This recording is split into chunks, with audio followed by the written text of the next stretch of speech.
But here's what he did. Rhyme it. Do you know how to rhyme it? Oh, please just rhyme it. Then he really gets into it. Do you know how to rhyme it? Yes, Of course. We will. you don't even have to think rocking about it. So let's rhyme it today. Rhyme it. We are gonna rhyme it. Just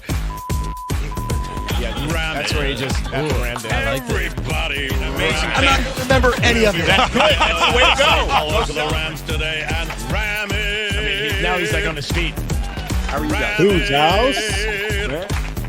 Wow. Rhyme it.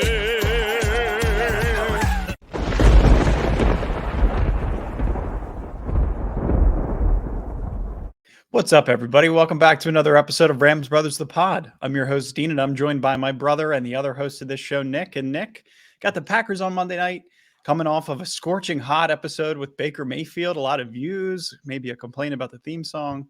How are you? I'm good. Baker Mayfield, what was it, NFC Air Player of the Week? I almost can't believe it. I thought it was like a Nickelodeon joke. Like, you know, Nickelodeon names their players of the week, the MVPs. Yeah. But no, it's in reality, Baker Mayfield was the player of the week for the NFC. I guess if you look at stats alone, it's not going to tell the story. It's No. coming in at the time and leading the game-winning drive and 10 seconds to throw a touchdown and all that. Yeah, it's the massive amount of context that's behind the Right. Baker Mayfield acquisition, you know, the waiver ad and the conversations that were had prior and prepping him on the playbook. I think now, Nick, the big conversation is what does this Rams offense look like now that Baker Mayfield has had more than 48 hours to prepare for a game? Right.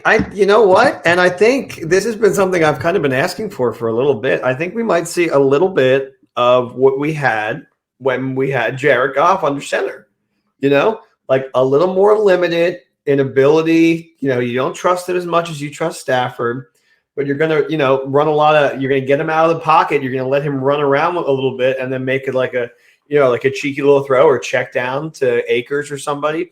I'm looking forward to it. I think they have a real chance to upset the Packers.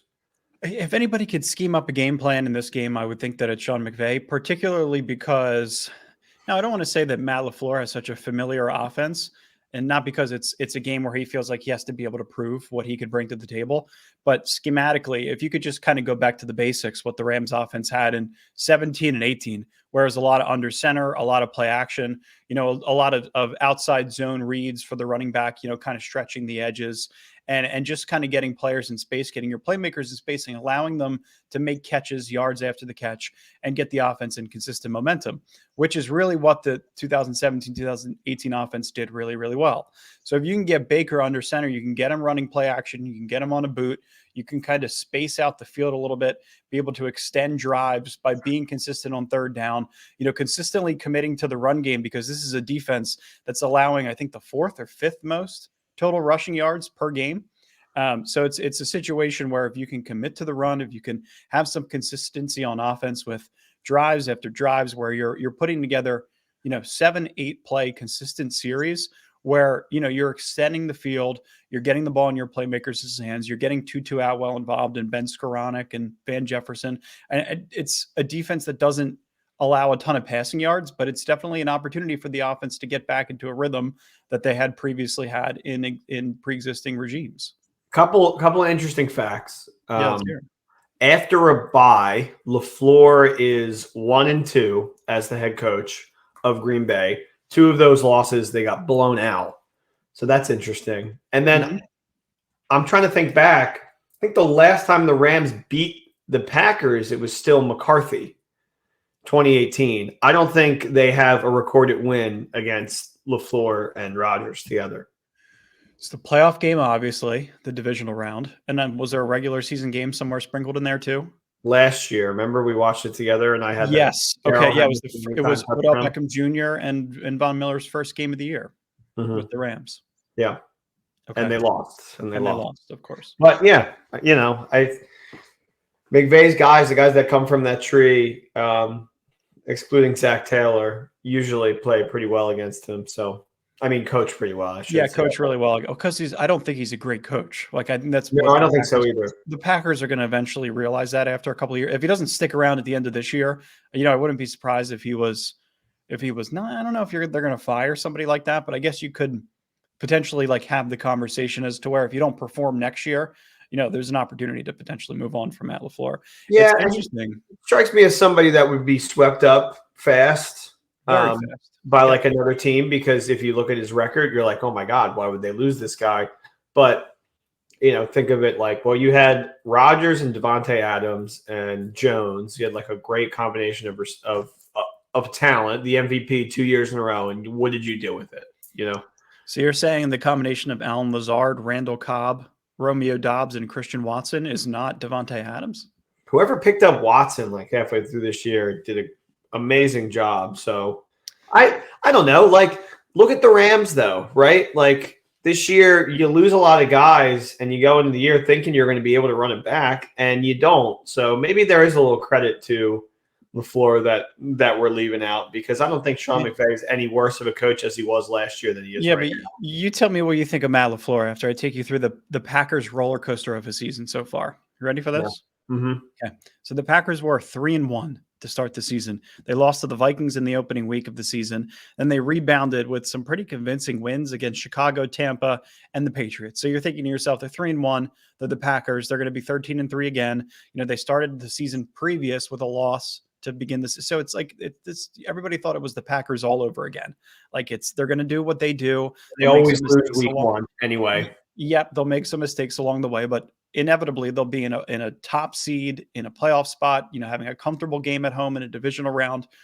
That's what the expectation is for Packers fans. This is what it's been almost my entire lifetime. You go between Brett Favre and Aaron Rodgers. I mean, the expectation is 1 or 2 seed and a divisional round playoff game at your home field. So they were 3-1 to start the season. And then they went into Tottenham Hotspur. Tottenham, they haven't been the same since they came back from the Hotspur. Yeah, the Tottenham Hotspur, which I think we've gotten made fun of the way that we pronounce that. They lost to the Jets in Tottenham Hotspur. And then the Giants. Yeah, Giants. I'm sorry. It was the Giants. You're right. It was a 5-game. It started a 5-game avalanche of a losing streak. It was the Giants, the Jets, the Commanders, the Bills, and the Lions. So after that, I mean, what are you 3-6 at that point? So you're thinking to yourself, I guess the season could potentially be over.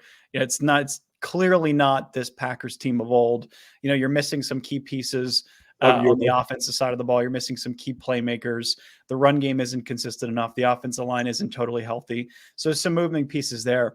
And then, they went off to go fight off the Cowboys in overtime on their home turf just to get back into the win column. So that brings them back to 4-6. And then they lose to Tennessee. I think they were in Lambeau against Tennessee, and then they lost to Philly in Philly, the game I was at. They allowed 40 points, and then they beat the Bears to get their 5th win of the season this past week. So they're 5-8, and they're looking to go on some sort of miracle run to extend Aaron Rodgers' career in Green Bay. Our Rams. His career is all but extended. He's not going to go anywhere else. They gave him so much money. It would be I don't know. He'd have to retire and then come back. It would be the only way. Yeah. So I don't think he's going anywhere. He's still playing at a pretty high level.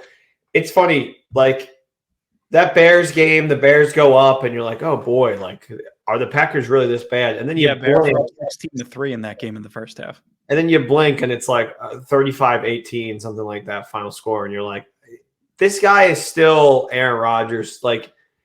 Respect with him is synonymous. I don't care what you think about him as a person, because he's weird, but he definitely has earned football respect over the years. And he's always finding a way to stay in these games. The only reason that I'm kind of leaning towards betting the Rams is because he might not play. I don't think there's any doubt that he does play in this game. You think it's a guarantee? I haven't. No, I don't think it's a guarantee, but I haven't heard anything that's going to suggest otherwise. Mm-hmm. But so no, I mean, to your point, he's having a decent season. It's not an Aaron Rodgers season, right? It's not an MVP caliber season where he only throws 3 interceptions and throws for 35 touchdowns. But he's got 22 touchdowns, 9 interceptions. It's been sacked 24 times, so roughly twice a game. His yards per attempt is down. It's at 6.8. His yards per completion is up to 10.5. But Aaron Rodgers is not the kind of guy that wants to have a yards per attempt at 6.8.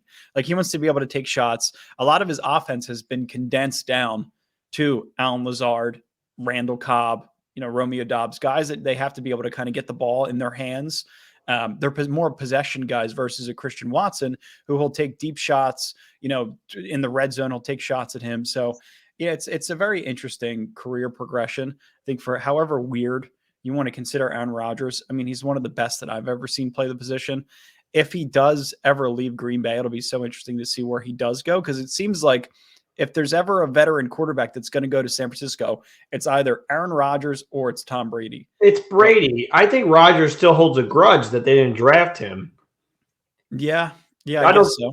Yeah, I don't think he would ever go there. I think you could also say that I don't know if the Raiders were that team Yeah. that had suggested that David Carr was, a guy that they were going to stick with in that situation when Brady was a free agent. But I feel like San Francisco was the other team where Tom Brady was like, "Are you really sticking with that guy over me?"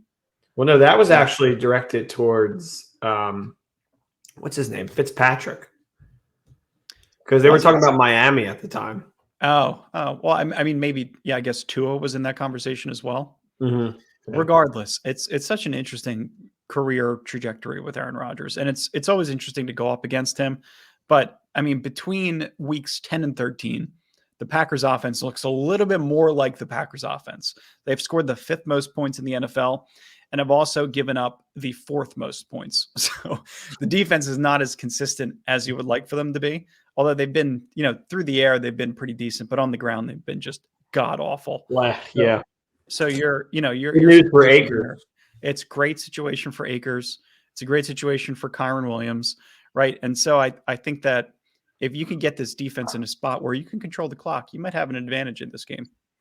Yeah, I do think the line of plus 7.5 for the Rams is a little laughable considering their miracle win last week. And I guess the Vegas thinks they're just going to, they run out of luck in Baker now. But he now has more time, and they're kind of red hot. And I know it's going to be cold. They're saying, coldest game the Rams have played since 1992. Yeah. So that doesn't scare me at all. I think the Rams have a real shot of coming out as a victory. Both of these teams have been underperforming all year, kind of not really playing for anything. So they're, I have faith. I have faith that they come in there and they at least put on a show.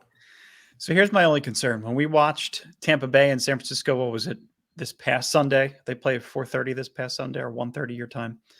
I watched that Tom Brady offense, and the week prior, they did the same thing that the Rams did, where they were inconsistent throughout the entire game. And then on the final 2 drives, everything kind of started to click, and then the offense kind of came together. Right. And then when they saw San Francisco, they struggled the entire game, which is the true personality of that offense right now. I'm fearful that the Rams follow the exact same blueprint because we didn't really see the offense kind of start to come together until there was a massive sense of urgency to try and win the game. So maybe there is spurts. There are moments where this offense looks like it can be what Sean McVay's offenses were previously, but I'm not sure it's going to be consistent enough throughout the entirety of the game to be able to win the game, which is why I think the spread is appropriately set at 7.5. Really? I do. I don't know. It just, the more you talk about the Packers defense, the more I get excited. Cam Akers is coming to his own this year, minus that fumble. I don't know. I mean, you got Cam Akers fumble, right? 11-degree weather. I'm just sitting in the basement right now. I'm cold wearing a sweatshirt. I can't imagine how cold Sean McVay is going to be coaching at 11-degree weather.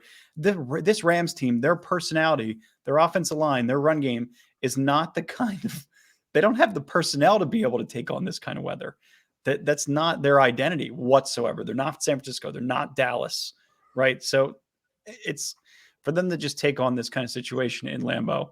You're going to see an offense struggle mightily at times, and I think you're going to see an offense click at points in the game. I think they're going to click, and I think it's going to come down to 2 really strong backs that have kind of shown some life in the back end of the season, particularly in Cam Akers, who I think they're going to favor in this game. And overall, I mean, look at what happened to the Packers last year in the divisional round of the playoffs, right? It's cold, and they all the fans are always like, yeah, come to Lambeau. I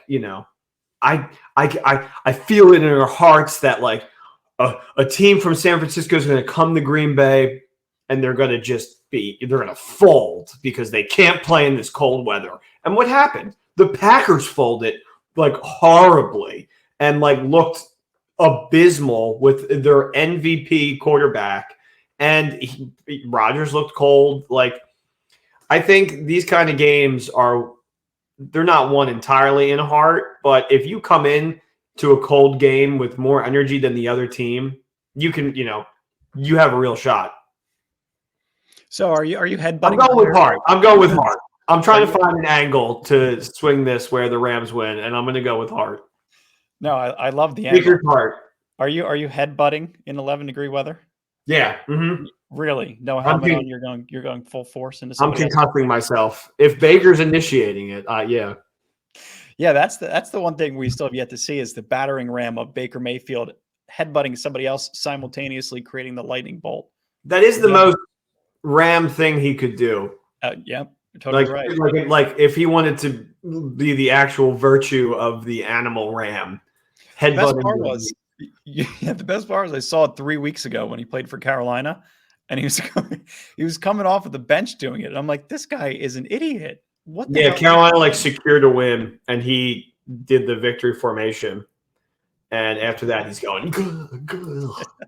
Total psycho. He's a football guy, Yeah, well, I mean, talk about football guys. So Baker Mayfield, I'm sure he's played in some cold weather games. You're in Cleveland. You played in some freezing temperatures and just some nasty football weather that, some guys like Baker Mayfield may be his preference.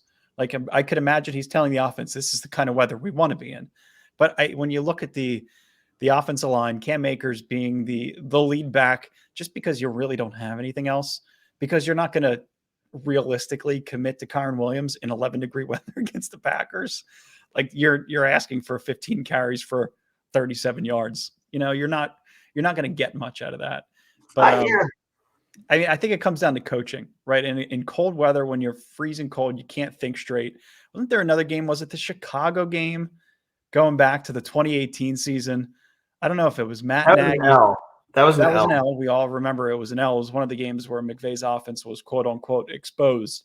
But I feel like I remember, and Rams fans correct me if I'm wrong, that Sean McVay was so damn cold in that game that he talked about it in a press conference. He talked about how he made mistakes coaching because he was so distracted by the weather.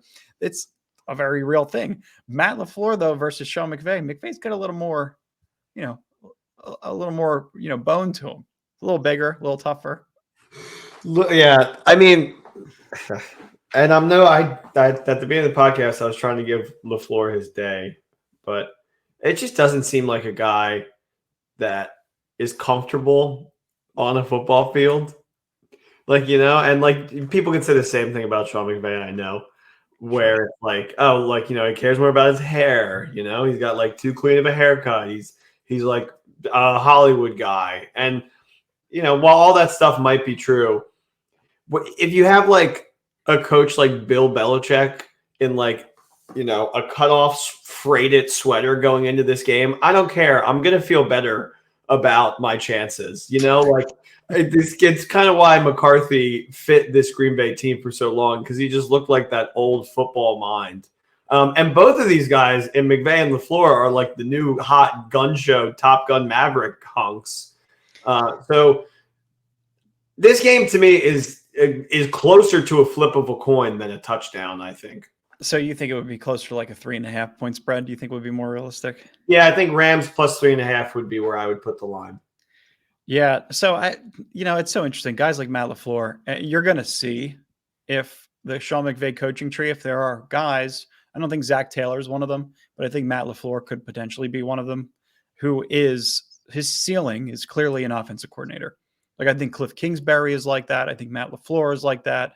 And I think there are offensive assistants or offensive coordinators who legitimately have a ceiling where they're supposed to be coordinators. Like Eric Bieniemy hasn't gotten a offensive or hasn't gotten a head coaching job yet. Seems like he's been in conversation to get that job for 4 or 5 straight years from the Chiefs. And it's been, I don't know if Andy Reid hasn't given him a good recommendation or what it may be, but some guys are just strictly coordinators. And I feel like Matt LaFleur does kind of stick in that category unless he goes somewhere else and proves to the world that he could win without Aaron Rodgers. Right now, he's not even winning with Aaron Rodgers. I have an idea of what it can be, but I won't say for sure. years. No, We don't want- whatever. It's fine. This episode is labeled "No, it is not made for kids." Really?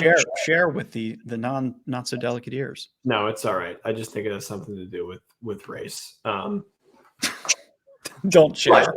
But while we're talking about delicate things, why don't we talk about all of our delicate wallets with BetOnline?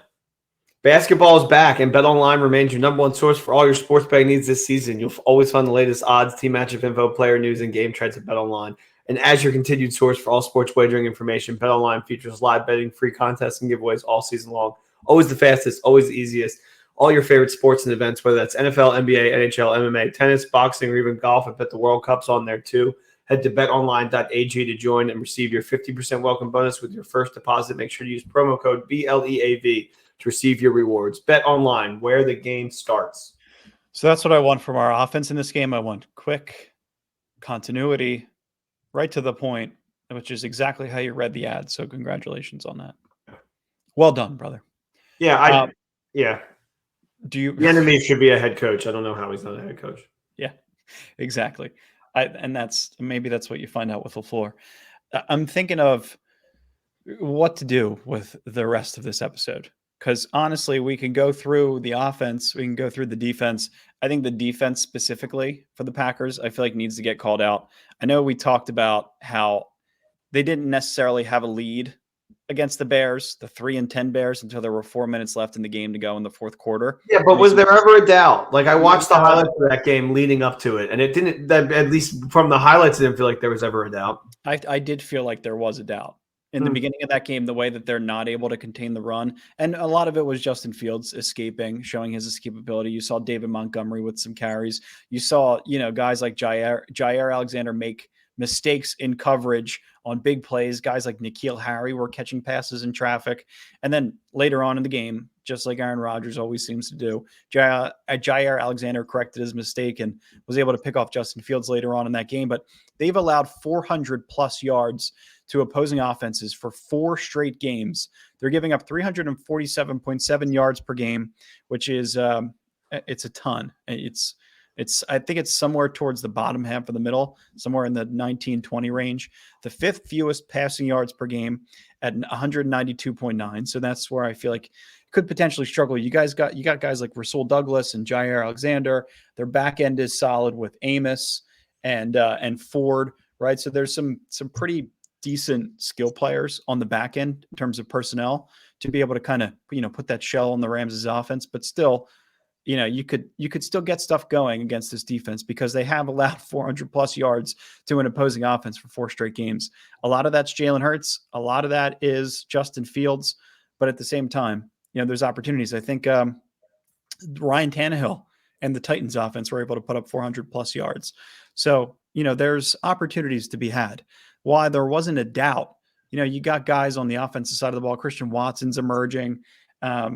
It's not a great offense, but it feels like in situations where they have to get it done, they're able to. Yeah. It's funny because I'm thinking about this game, and it's like schedule makers are probably looking into Monday night, and they were like, oh my God, this Rams offense going up against this Packers defense, got to keep this a Monday night game. And, now look at these two teams. Like, the Packers defense kind of in shambles. Rams offense are missing like all of their keys. And it's a Monday night, and it's not technically a bye, but the Rams have more time. They played on Thursday, and they go all the way past Sunday to Sunday, and then they have to play Monday. So it's a lot of rest for both teams. So I expect them both to be fresh. But the Packers defense, maybe Baker can bake a little bit on them. But like I've been saying this whole episode, I want to see Cam Akers kind of light it up. And I know you're not comfortable with that, but it seems to be the key. It's not that I'm not comfortable with it. I just feel like they're like there's a gun being held to their head. It's like you have to run Cam Akers because it's legitimately the only rushing option that you have on the team. Right. That's all. I'm not against it. It's just kind of true, which is why Cam Akers' anytime touchdown score is what I bet last week. Yeah, it's a decent bet. But I mean, like the offense too, like what you see with this Packers offense, a lot of similarities with the Rams' offense. Like you'll see majority 11, 12 personnel. So you're not going to get anything crazy there. You'll see a lot of jet sweeps. You'll see a lot of motion. You'll see Rodgers improvise. He does exactly what he likes to do. He likes to call his own offense at times. He'll call 3-4 plays consistently if Matt LaFleur is pissing him off. So it's kind of like the Aaron Rodgers show. Like the defensive side of the ball is not as intimidating because it doesn't have a player like Aaron Rodgers. It has Jair Alexander, Rasul Douglas, and then you're talking about guys like Quay Walker, decent player, outside linebacker. Devondre Campbell. He's having a good year this year, but still above average player. Preston Smith is decent. You got guys like Jaron Reed. Who else? We got the left end, Kenny Clark, decent player, is not having a great year. So it's not exactly but realistically, the Packers defense hasn't been so great over the last 10 years or so anyway. So this is not something that's out of the norm. Wouldn't be surprised if they moved in the direction of defense. Joe Barry is a former Rams coach. I think he was a former offensive assistant for Sean McVay. He was a USC guy too. I don't have Joe Barry's resume up, but I know he bounced around college football and the Rams, and he's still the defensive coordinator with the Packers. I think they had a better year last year. They're certainly having a down year this year. You would think, because like you said earlier, like all of our lives, Green Bay has been kind of like offensive juggernauts with Favre into Rodgers, but like in like a cold area like that, you would be like, it's almost shocking that defense has always kind of been like an afterthought with that whole organization. Yeah. But yeah, I mean, I don't think that that's a bad way to turn, especially when you have Rodgers and these guys like these receivers. They're going to have like another year under their belt. They're going to have a lot more familiarity with the offense and with Rodgers. So I think you don't even have to bring anybody in. If you can focus on the defense in the offseason, they can be a true like formidable foe against the Vikings next year. Yeah, I think they need a left tackle. You have to replace Bakhtiari, right? The last episode we recorded about the Packers, I was calling him Bakhtiari. My brother-in-law almost killed me. But no, you need a Bakhtiari replacement. You got, is this Tom? Left tackle Tom. Just Tom. Zach Tom is the left tackle for the Packers. He was, so he's a 4th round draft pick this year. So you got some fresh blood on the left side. So hopefully, you can get some pressure from a combination of Daniel Hardy and Keir Thomas and whoever else it may be coming around that edge. John Runyon's son, I watched John Runyon throughout his entire career in Philadelphia. John Runyon's son is not as good as John Runyon. I'll tell you that much. John Runyon was an all-pro 15 years in a row. His son is a decent right guard. But, you got Tunyon the Onion. My brother-in-law likes to refer to him too. Decent player. We're going to watch with Dante. Are you going to be home in time? No. Am I going to? Absolutely. Yeah. Sure thing. I will. Nice. Yeah, we'll see. We'll be talking some smack back and forth because both of our teams are rather ass. Yeah. I say this a lot, but like, it feels so good that we won the Super Bowl because if we didn't, and you look at where the Packers are, I mean, I know they didn't go all in.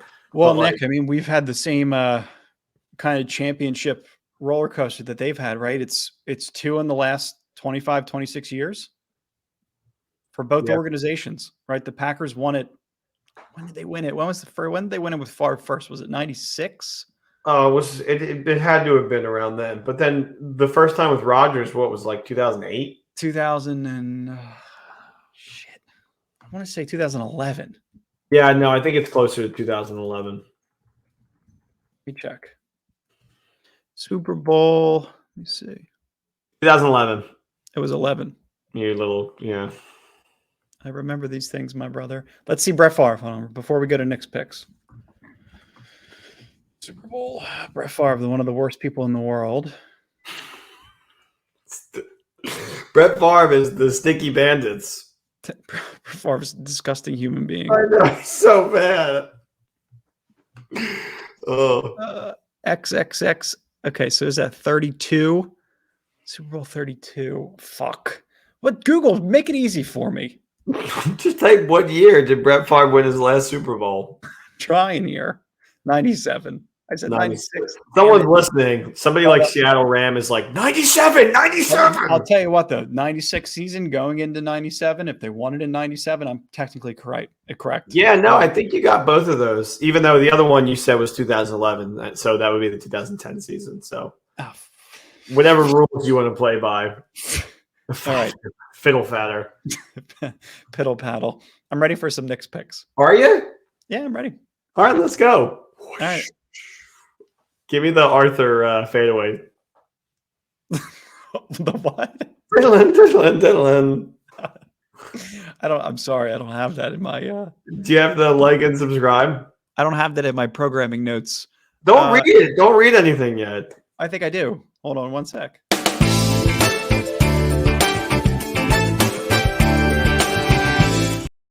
If you haven't yet, we'll have a lot of fun here. So make sure comment, and subscribe because we need that to make the monies. Or we just play Knicks picks to also make the money. Whatever you guys want to do. So welcome. Subscribe. Be a part of the gang. Yeah, be a part of it. Knicks newest picks. Let's get into it. Welcome everybody to the Knicks picks. Had a bad week last week, but that's all right. We are so in the positive. We'd have to lose out to be a loser this year, which is quite amazing, and quite the opposite is going to happen with us losing. We're going to be the best gambling show on a podcast ever. Sorry, $1 million picks. Bill Simmons, you scrut. You and Cousin Sal have nothing on me and Brother Dean. We have a great slate of picks, but before we do that, we have to listen to the Week 15 theme song, and then after, we'll talk about our sponsor. What about Dean's Lock of the Week? That's coming. It'll happen. Let's just do the theme song first. Let's get everybody in the mode. All right. You ready? Mm-hmm. Play it. All right. Knicks picks this year, they've been pretty baller. Dean wouldn't know what I mean.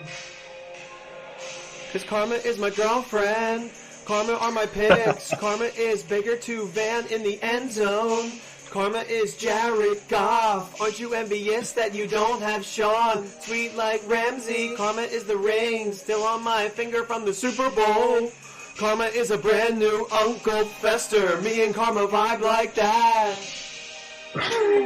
Karma is my girlfriend who lets me gamble. Oh, man. Cause Knicks pick. It's almost over. Karma is Jared Goff. Top 3 quarterback.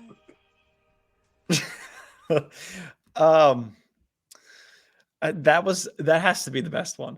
Yeah. I feel like and you have the same reaction every single time I said that. Really? Yes.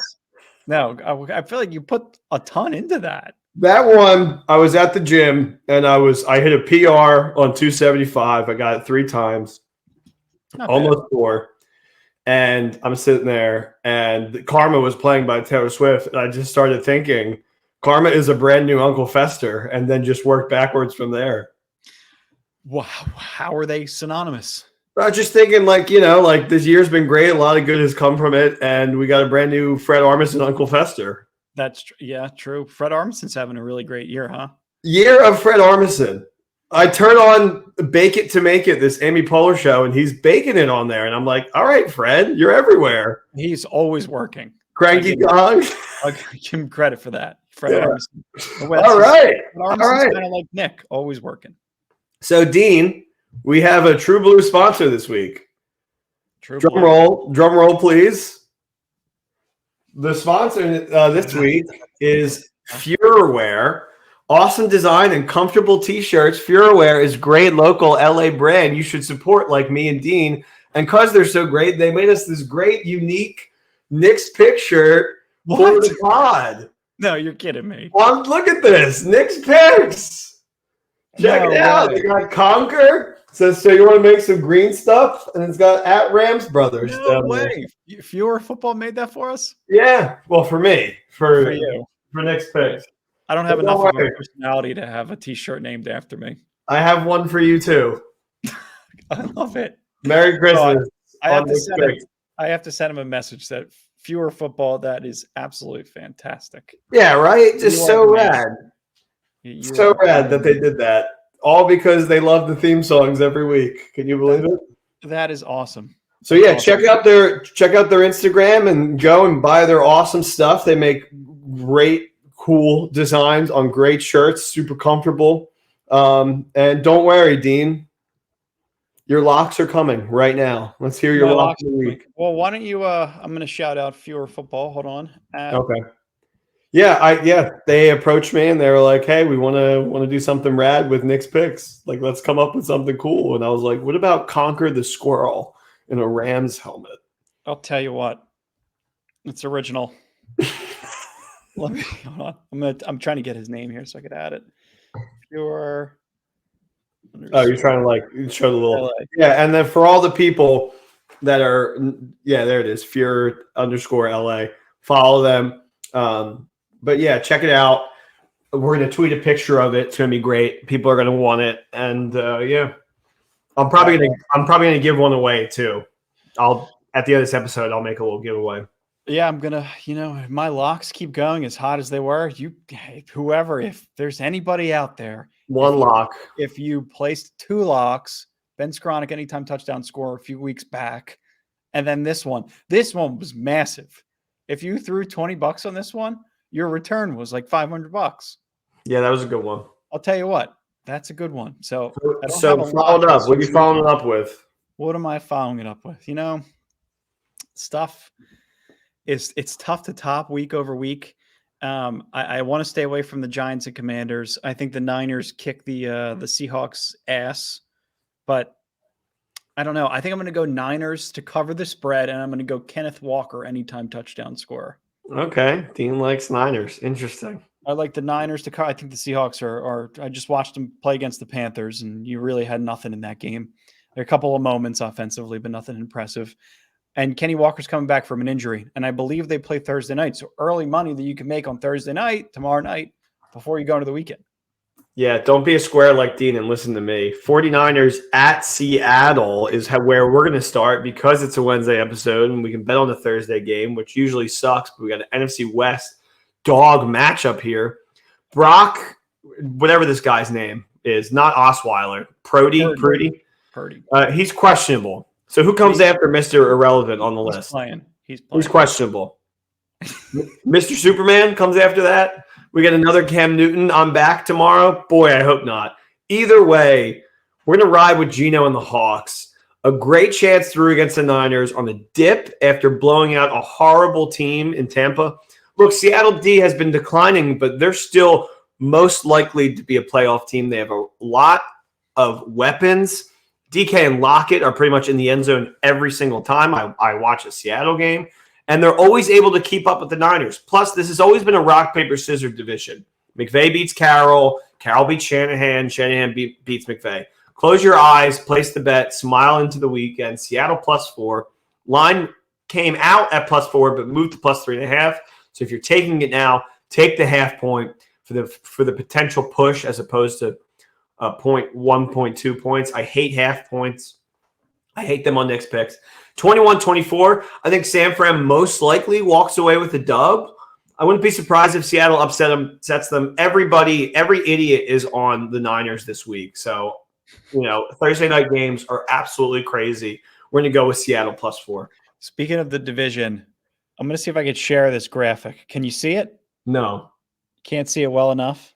See if I can share it on my screen. Is that all the division leaders? Division winners dating back from 1975. So it has the Falcons and the Saints used to be a part of the NFC West. So it goes to Falcons in 1980. The Panthers were also in the division 1996. So very, very strange to look at all of the. Send that to me. How many times are the Cardinals in there? Like 3? Cardinals have won this division since 1975 3 times. Oh my God! I guessed it right. I fished my way. You did. That's pretty good. Seahawks have won it. They won it for the first time in 2004. So they won 04, 05, 06, 07, 2010, 13, 14, 16, and 20. Wow. So you can see why Seattle has had such a overwhelming amount of support over the last 10 years or so, 20 years. And then 20, they didn't really win it because the Rams beat them in the playoffs. So that's true. They were beat by John Wolford in the playoffs. No, Jared Goff. Well, started Wolford. Yeah, but I don't know. It's annoying that he gets credited with that win because he ran like 3 plays. I remember his first snap was like It was a the pick game six. before that game that Wolford had to start and play the full game in. Right. I'm trying to remember who the opponent. It was Seattle. No, it was Arizona. Are you sure? Yeah. I thought we played Seattle in back-to-back weeks. No, it was Arizona to get into the playoffs, and then it was Seattle. Yeah. Yeah. You could be right. Wolford starts the game with a pick 6, and then Yeah, you know what? Maybe you are right. yeah. All right, whatever. Look it up. Look it up while I go into the next pick. Well, I'll do it right now. Yeah. So Giants at Commanders. Give me the Giants. I think the Commanders are all out of magic. They're a franchise that nobody wants to root for. Dan Snyder is a monster. Going against one of the most beloved franchises of all time by a QB who's been nicknamed Vanilla Vic by his teammates. I said whoever wins the first game, I take the other team in the next matchup because, it's a division game and both these teams are kind of evenly stacked. But they flipping tied. So we're going to have to just take New York again and call it a day. Folks, that's what Cowherd does when he wants to make another point. He goes, folks, Taylor Heineke is a good story, but that's about it. If you want to be a playoff contender, you need a legit quarterback like Danny Dimes or Jared Goff. New York has continued to be a trusted source for Knicks picks this year, and we're going to run with them into the sunset, into the end of the year. 21-19, very similar. Giants pull out a nail biter, and we're going to get we got 2 bets on this game. So we have another bet coming up on the Giants. So we're taking the Giants straight up, but also Giants and under tees. So under 47.5 mixed with Giants plus 10.5 out of New York, covering our asses in case Heineke decides he wants to buy blue shoes for Christmas. You know how long January is going to feel for Giants and Washington Commanders fans and even Lions fans if they get into the playoffs? I'll tell you what, when a guy like John Wolford or Jared Goff or somebody who you don't in your gut feel like can take you over the top, January weekdays, Monday nights, Tuesday nights, Wednesday nights are extra long. So just Colin Cowherd is completely right. If you don't have the guy, those teams may all get in, but none of them goes as deep as they want to go. I don't know about that. I feel like this year is really, really weird. And if somebody can knock off the Eagles early, it's anybody's division. By the way, you were right about Arizona. Good call. It was Seattle. They lost 9-20 in week 16. 17, they beat Arizona to get into the playoffs. And then they beat Seattle in the Yeah, I remember because we went to Lexi and Dan's for the Seattle game. And then we watched the next game with Dad. And I'm sitting there like, this John Wolford kid is the worst. I don't know what I'm watching. And this is the worst thing ever. And I'm shit talking to him the whole game. And you and Dad are just just relax. What are you doing? Why are you letting yourself get so mad over this little kid? But I was so right about him. I was so on the money. So you are. I don't even want to hear it. Yeah. I've been right a few times in this episode. It must be the mustache. Yeah. So moving on. I think it's the great shirt. I love this so much. Look at it. So I'm gonna have to talk to Fewer Football because if Dean's Locks hits again, we may need a t-shirt for Dean's Locks. Nobody's gonna buy that. No one's gonna buy Dean's Locks because Boston Scott scored a touchdown this year. Get over yourself.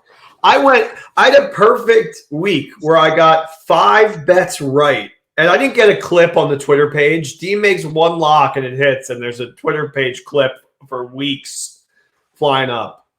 Whatever. I'm sorry. Hey, listen, you can access the Twitter too. If you want to post a clip of yourself, have at it. No, because it's too long of a clip, because I'm too good. Cowboys at Jags. Listen. Maybe I just want a t-shirt. Yeah, well, too bad. He didn't approach you. Me and Fewer Football go way back before he even knew you. Okay. Whatever. Hey, I guess that just shows how much he likes me more because he made me a shirt before you, even if he knew you longer. Yeah. Cowboys at Jags. Listen, Dean probably, like the other gambling fools of the world, are like, oh, I'm taking the Cowboys. We're buying the Cowboys dip, and we're drinking from the Jacksonville Duval Kool-Aid that's coming out the jockstrap of their weird mascot. Trevor waving goodbye in Tennessee Absolutely love that. Tennessee has been living off the worst division in football for too long. The Jags are here to make a statement.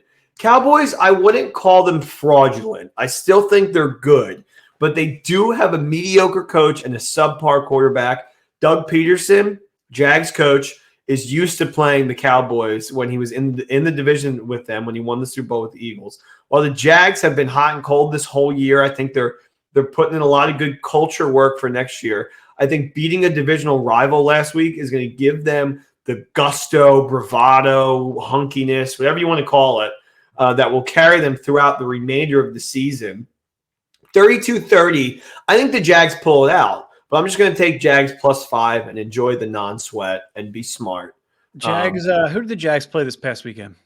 Tennessee. That's what I was talking about. Right. They put up 36 on Tennessee. Or something like that, yeah. Something ridiculous. They held Derrick Henry to like 8 yards in the second half of that game. Yeah, I saw it. Well, clearly, I had Derrick Henry on my fantasy team. It was For those pacing. keeping up, I'm in the playoffs this year. This guy next to me, Dean, did not make it. He just lowers his head and doesn't say anything.